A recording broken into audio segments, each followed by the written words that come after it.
The arena reeked of sweat, rust, and alien blood, most of it still steaming under the twin suns. Thousands of spectators, scaled, feathered, furred, or slick-skinned, roared in a dozen different dialects. The next contestant was dragged through the steel gates with zero ceremony. He was human, dirty, limping, his hands bound behind his back with cable wire that looked recycled from a junk freighter. His face was bruised but alert, and his eyes, under a shadow of unkempt black hair, glittered with something the guards didn't recognize. He squinted at the stands, then chuckled, "What is this, an off-brand Coachella? Who's headlining, Metallica or Mass Execution?" No one laughed, though his translator chip did a valiant job of converting sarcasm into something vaguely intelligible. He caught a faint hiss from a three-eyed aristocrat with a monocle and a walking slug companion. The slug looked offended.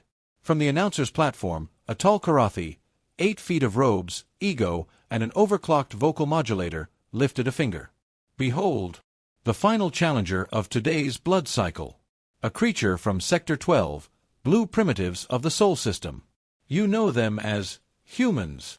Bored murmurs rolled across the arena. The last human hadn't lasted long, broke his own arm trying to punch a Krystalgor warrior. That had been 2 cycles ago. Entertainment value, low. Inside the cage, the human side. They always start with a creature from Sol. Crap.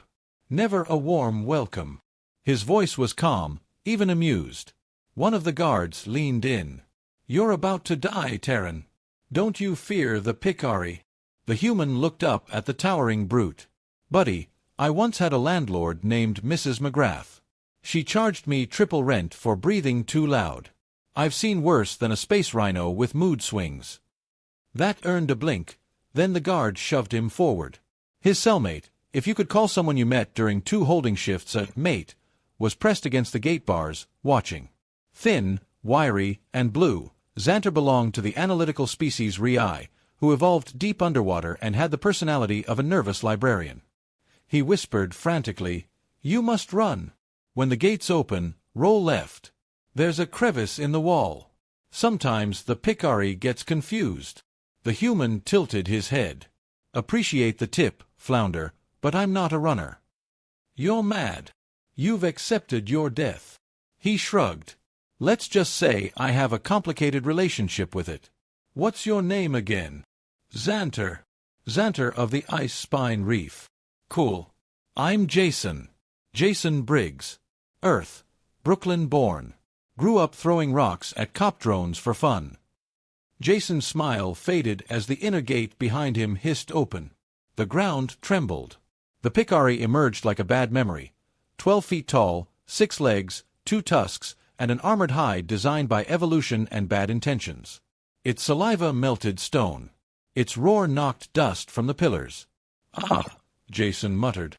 "So, it's a Tuesday." The announcer bellowed something in Karathi. The crowd shrieked. The gate slammed shut. Jason cracked his neck, then rolled his shoulders. A thin glint of metal slipped from under his shirt, a chain. Hanging from it was a worn, dented dog tag. Nothing flashy, just crude etchings. One of the alien viewers happened to glance at the arena's magnified holoscreen and frowned. He squinted at the tag. "Property of Cerberus. Do not anger. Echo 5. Special projects. Hellgate Protocol." He paused. "Wait," the alien whispered to no one. Back in the pit, Jason was stretching. The Picari lowered its head, breath steaming, bloodthirst rising. Jason looked up at the arena's VIP booth. "Hey, what's the refund policy if your pet loses?" The Karathi announcer smirked. "Speak your last words, human." Jason grinned. "Yeah, got one for you." He tapped his chest, right where the dog tag lay. "Fetch." Then he ran. Not away. Toward the beast. The crowd gasped. Even the Picari paused for half a heartbeat, its predator brain confused by the suicidal strategy. Jason reached the base of the monster's tusks, slid between its legs like a baseball player diving for home, and before the creature could react, yanked a spike from the arena floor. One of the ceremonial ones, decorative, useless, unless he knew alien anatomy. He hurled the spike upward with surprising accuracy. It lodged into the soft tissue beneath the creature's third vertebrae. The beast screamed. Jason rolled to his feet, grabbing a cracked shield left behind from an earlier match. He ducked under a swipe of claws, rammed the shield between two stone outcroppings, and waited. The Picari, in full rage now, charged. It tripped, right over the shield, headfirst into the wall. Hard. Silence. Jason brushed the dirt off his pants. Well, that happened. The audience exploded, not in applause, but in existential confusion. In the stands, the alien who noticed the dog tag stood up, trembling. He turned to his companion, a diplomatic aide from the Galactic archives. That tag, that's not just a nameplate. Hellgate protocol wasn't supposed to exist. That's human shadow division stuff.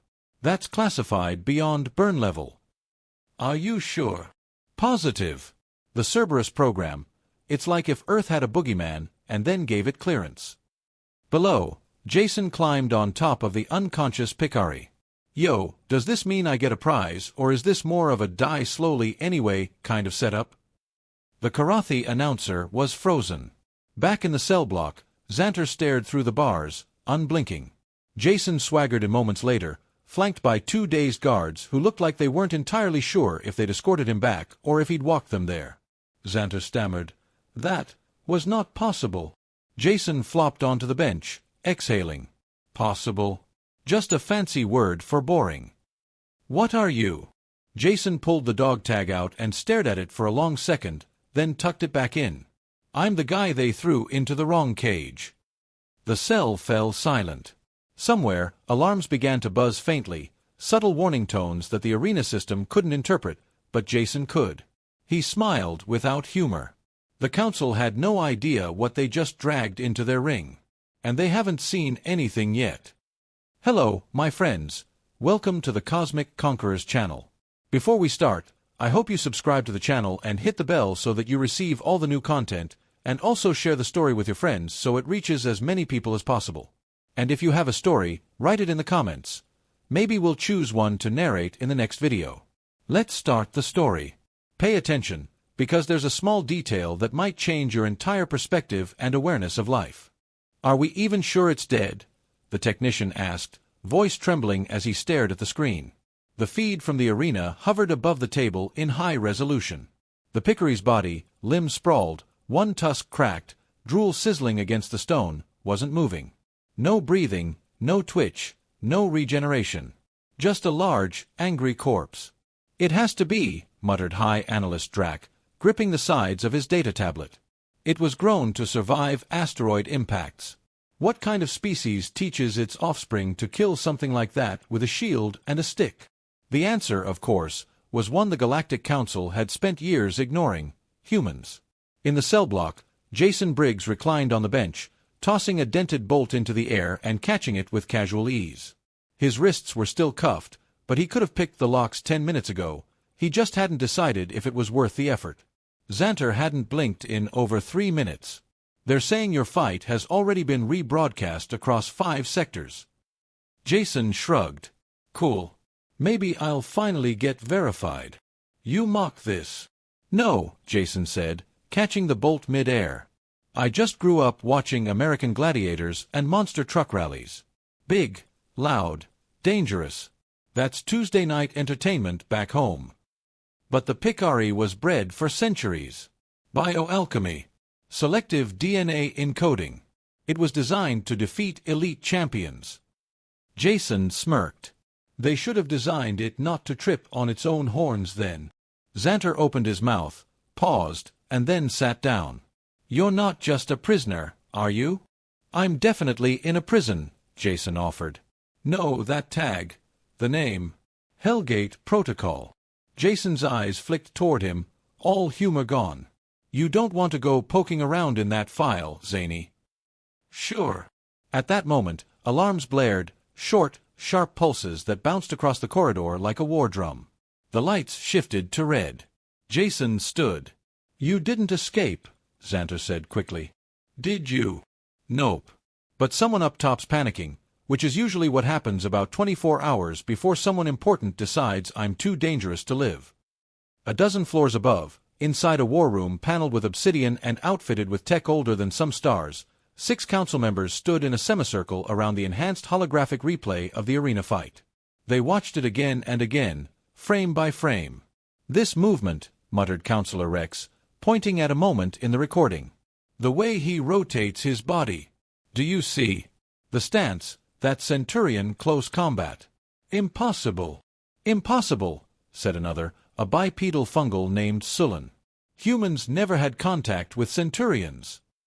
"Then how does he know our ancient tactics better than we do?" A new voice entered the room, soft and precise. "Because he's Hellgate." They turned to see Archivist Lorak standing at the threshold, clutching a thin tablet of Earth intelligence reports. "Protocol Hellgate," Lorak said, stepping forward, "was initiated by the humans in the last war. Not our war. The one they fought with themselves, the Terran civil eclipse. They made something not quite human anymore." The councillors stared at him, uneasy. "He's Echo 5, Lorak continued. "His files are incomplete, but we intercepted enough field logs. He's been in 13 confirmed operations, 8 of which ended in planetary regime collapse. And once, well, it says here he made an entire mining colony believe they were being hunted by ghosts."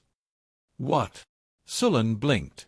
"He hacked their lighting systems, ran psychological warfare using ancient Earth horror films, and mimicked whispers in the ventilation." Sullen blinked. "Why?" Lorak looked up. "Because it didn't give Earth their lithium quota." In the arena complex, a squad of armored guards marched down the corridor toward Jason's cell. They wore reinforced plating, face shields, and carried ion spears designed to electrocute beings 3 times his size. Xanter took one look and backed away. "This seems like a moment where I pretend to sleep." Jason cracked his neck. "Don't worry. They're not here to kill me. They want to talk." The squad leader, a gruff, barrel-chested Navari, stopped at the door. "You, human, with us?" Jason looked him over. "That helmet fit okay, or you just got a weird-shaped head?" No reply. The doors opened with a hiss. Jason stepped out, cuffs still on. He smiled as he passed Xanter. "Back soon. Keep the bench warm." They led him not to the usual interrogation chamber, but to the arena itself. Now empty. No crowd, no lights, just sand and silence. Standing in the center was a robed figure, Lorak. "Jason Briggs," Lorak said calmly. Jason tilted his head. "Fan club president. I'm the one trying to stop the council from vaporizing you." "Nice of you. You always meet potentially dangerous prisoners alone in giant stadiums, or am I special?" "You're not just dangerous. You're a tactical paradox. A living violation of our threat index." Jason scratched his jaw. "Is that like an award? Do I get a plaque?" "You're Echo 5. People keep saying that like it's a curse. What is the Hellgate protocol?" Jason's expression shifted, amusement fading into something older, tired, cold. "You ever build a weapon so dangerous you bury it? Then decades later, dig it up because you're desperate enough to light the match?" Lorak said nothing. "That's Hellgate. We weren't soldiers. We were the part of humanity you lock in a box and never open, unless you're prepared to lose your soul along with your enemies." "You're saying Earth." "I'm saying Earth didn't start the war," Jason said, stepping closer.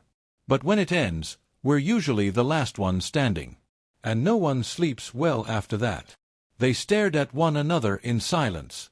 Above them, something shifted. The sky shimmered. The arena's central display began glitching, flashes of red, blue, and static. Lorak turned. "What the hell?" Jason didn't even look. 32. The screen blared to life, a video feed from the council's private war room. An older human woman in uniform appeared on the screen, gray hair, one eye, a scar down her cheek. She stared into the camera. "This is General Mary Cole of the UNSF to the Galactic Council. You've taken one of ours. You threw him into your circus. And now you know who he is." The arena guards stiffened. Lorak paused. Cole continued, "You should have checked the dog tag before you lit the arena lights." Jason smirked. "Told you." Cole's face hardened. "We suggest you begin reparations immediately. Because if we have to come get him... The screen cut to black. One sentence remained on the display, glowing in blood-red font. Cerberus is awake. The silence that followed was so complete Jason could hear the faint crackle of static still buzzing in the air. He looked at Lorak, one brow raised. So, I still need to sign anything, or are we skipping the paperwork? Lorak didn't respond. He was already running. Jason turned back to the empty arena, hands still cuffed, and let out a slow breath. The problem with waking Cerberus wasn't getting it back in the cage. It was that it never wanted to go back. Chaos, like gravity, only needed a little push. The broadcast of General Mary Cole's message didn't just ripple, it detonated across the galactic network like a bomb wrapped in sarcasm and veiled threats. Every planetary embassy, every regional military node, every species even remotely tuned into council affairs saw the signal and the dog tag. The phrase, Cerberus is awake, trended within 12 seconds. By the 13th, 10 separate warships scrambled out of council orbit. Inside the observation chamber overlooking the arena, High Analyst Drac watched with pale membranes pressed tight against his skull. He's not even out of the arena and 7 systems have declared a state of preemptive neutrality. Counselor Rex slammed a spined fist on the table. Why wasn't Earth flagged as a Class Red threat? Because, said Lorak, voice hollow, Earth didn't file anything. It just trained monsters and kept them quiet. We put unremarkable on their entry file. Drac turned to him. What do we do now? Lorak swallowed hard. Pray he leaves. Down below, Jason stood in a holding area once used for pit beasts, an insult, maybe, or just someone's idea of poetic placement. His hands were finally free, not because they trusted him, but because someone up the chain realized shackling him now was like trying to handcuff a tornado. Xanter, impossibly, had found a way back into an adjacent orbit. He peered through the gate, nervous as ever, voice cracking. They're talking about offering you compensation. A diplomatic package. Did you mean to trigger a galactic standoff? Jason looked up from where he sat, calmly tying the laces of boots someone had finally returned to him. Didn't plan it. Just figured the Council should understand actions have consequences, and us humans don't take kindly to being live-stream bait. Xanter fidgeted. So you're not here on a mission? Jason glanced sideways. Zany, I'm always on a mission. I just don't always know what it is, till it starts punching. A door creaked open behind them. A new figure entered, tall, armored in deep matte black plating, visor down, insignia etched in silver across the chest. UNSF Cerberus unit. Jason stood slowly. Well, hell. I thought you guys were disbanded. The soldier removed her helmet, blonde, hawk-eyed, and severely unimpressed. You're not easy to clean up after 5. Darla. Jason grinned. Still rocking the Angry Jim coach vibe? Still treating top-secret ops like Saturday morning cartoons? Jason held up his hands. F.O. innocent. Hey, I didn't ask to be tossed into an intergalactic thunderdome.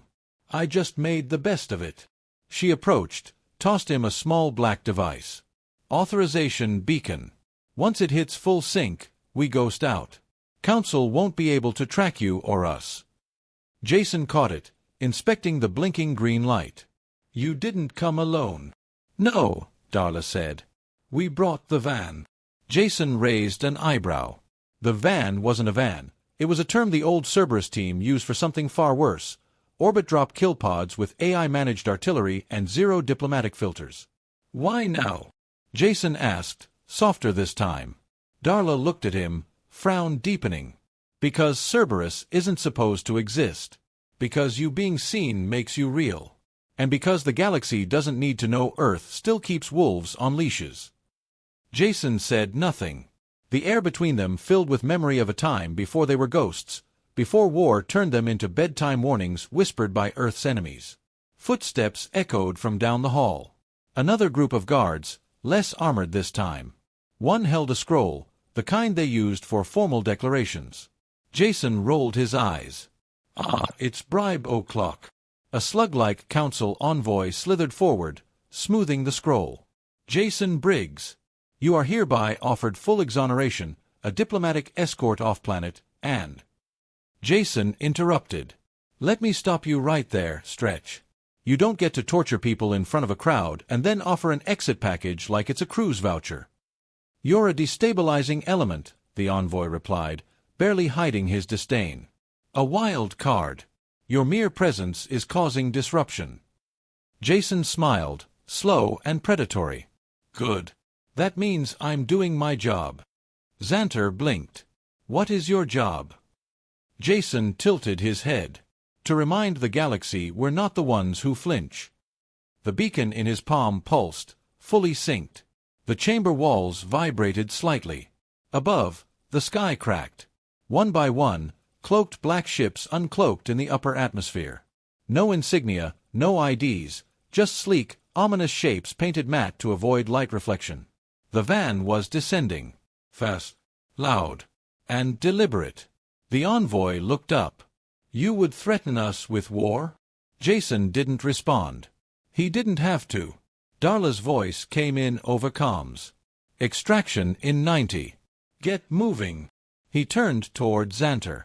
Well, fish sticks, looks like our time together's over. Xanter stepped closer. You could stay. Negotiate. Earth could have an embassy. No. Jason's voice softened. That door closed the moment they threw me in a cage. Earth doesn't forget that sort of thing. Xanter hesitated. Will you start a war? Jason thought about it, then he shrugged. Not today. With that, he walked out. The guards didn't stop him. Couldn't. None of them had orders, and more importantly, none of them had the spine. As he approached the landing zone, the kill pod settled onto the ground with a metallic clang. The side opened. Darla stood at the edge, one hand extended.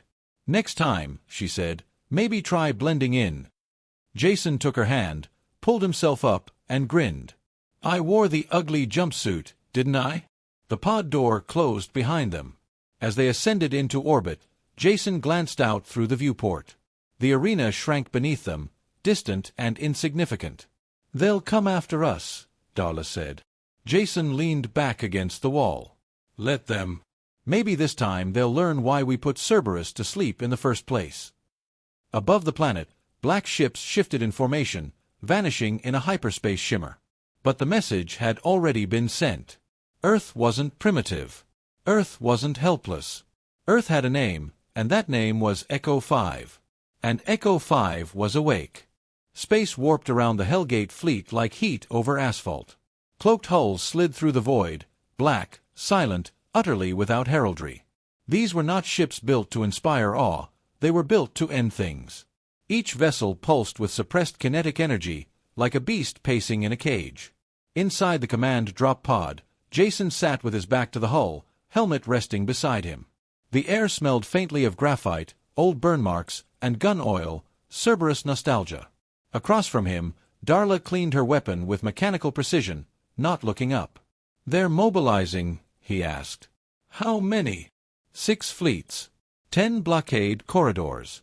At least 4 assassination contracts on you already. Jason grunted. Only 4. I'm losing my touch. You stirred up a council-wide trauma reflex the minute they saw that dog tag. 10 species requested immediate updates on their planetary evacuation protocols, and 1 religious sect declared you a sign of impending apocalypse. Jason smirked. Which one? The Glory. Always liked their beer. Darla finally looked at him. They're not going back down. The Council doesn't know how to process you. You don't fit their logic trees. You're not a general, not a diplomat. You're not even officially alive in most systems. I'm a story, he said. And they thought it was just a myth. Outside the pod, the other Cerberus operatives stood silently by the doors, armor down, visor down. They had names once. Now they had designations, scars, and enough psychological conditioning to survive in vacuum and smile through the pain. This wasn't a team, it was a contingency. And Earth had finally played the card. The fleet hung just outside the Council's territorial border, a line invisible in space but hard-coded into every drone defense satellite and sensor station. One wrong move, and it would be war. The kind with no treaties left afterward. Command wants to send a message, Darla said, voice low. Jason's eyes didn't waver. Then it better be the kind that sticks. On the capital world of Xylos, the Galactic Council chamber had descended into noise, the kind that came from panic behind suits and polish. Language holograms flickered, threat matrices scrolled by faster than anyone could process, and political aides shouted into comms that no one was answering. "They're not responding to diplomatic pings," someone screamed. "They don't need to," hissed Sullen. That was the response. "Showing up without flags, without warning, that is Hellgate's message." High Analyst Drax slammed a tablet onto the table. "We should have erased the footage. The broadcast triggered mass unrest. 6 allied planets are questioning our leadership. We invited this. They tossed him into an arena." Lorak snapped. "Like he was an animal." He paused, then said, "He was no. Lorak said, suddenly quiet. "He was the leash Earth kept around its throat. And you took it off." A new alert pinged on the central display. The council chamber fell silent. One video feed, unsecured from space. Jason's face appeared on every council screen. No armor, just black fatigues, dog tag visible, calm, steady. "This is Jason Briggs, Echo 5 of Earth's Cerberus program. You tossed me into an arena like I was a joke. You tried to kill me for sport. You labeled humans as primitive." He leaned closer to the camera. "Let me be clear. Earth doesn't care about your titles. We don't care about your galactic pecking order. What we care about is sending a message." Behind him, a massive ship uncloaked, long, sleek, and bristling with weapons no one recognized. Jason continued, "You called us fragile, slow, emotional. You laughed." He held up the dog tag. "You forgot that humans make monsters too." The signal cut for half a second. Everything held still. Then the broadcast flipped. Without warning, without permission, every galactic channel was hijacked. Screens blinked, scrambled, and reloaded with a live feed of the arena Jason had been thrown into just days before. Except now, it was occupied. Cerberus drop pods slammed into the pit from orbit, explosions of dust and steel. Operatives spilled out with surgical precision, setting up perimeter beacons, planting flags with burning edges that seared into stone, a snarling 3-headed dog etched in white fire. The crowdless arena was about to become the centerpiece of Earth's retaliation. Jason landed last. His boots hit the sand.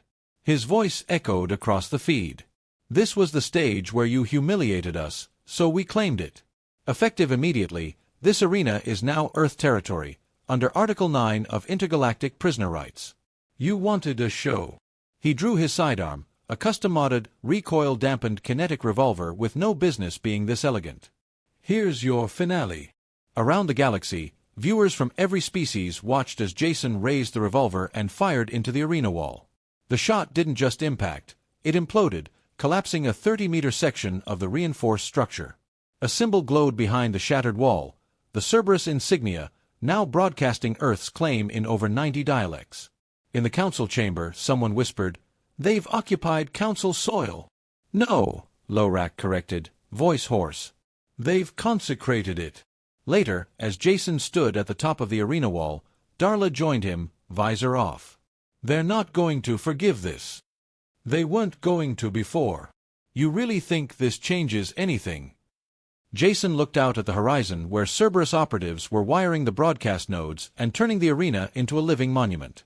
"It changes everything." He reached up, unclipped the dog tag from his neck, and looked at it. "You know what the real Hellgate protocol was," he said. Darla waited. "It wasn't the training. It wasn't the implants. It wasn't even the missions." He dropped the tag into the center of the arena, where it landed with a small clank. "It was this: send one of us, just one, and watch how fast the galaxy remembers it's made of glass." He turned to Darla, smiling faintly. "Let's go home." They ascended together into the ship. Far below, the dog tag sat in the sand, catching the sunlight. A relic. A warning. Around it, the words etched by orbital lasers flickered to life on the arena floor. "This is Earth's line. Cross it at your peril." And across the stars, where monarchs schemed and tyrants ruled, one universal truth was learned too late. You don't throw a Cerberus into a pit and expect it to stay there. And with that, we have reached the end of the story, but stories don't end here. If you like the story, don't forget to hit like and subscribe to the channel so you receive all the new content. And if you have an opinion or something that caught your attention, leave a comment and let's discuss together. I'm waiting for your opinions, and see you in the next story. Bye.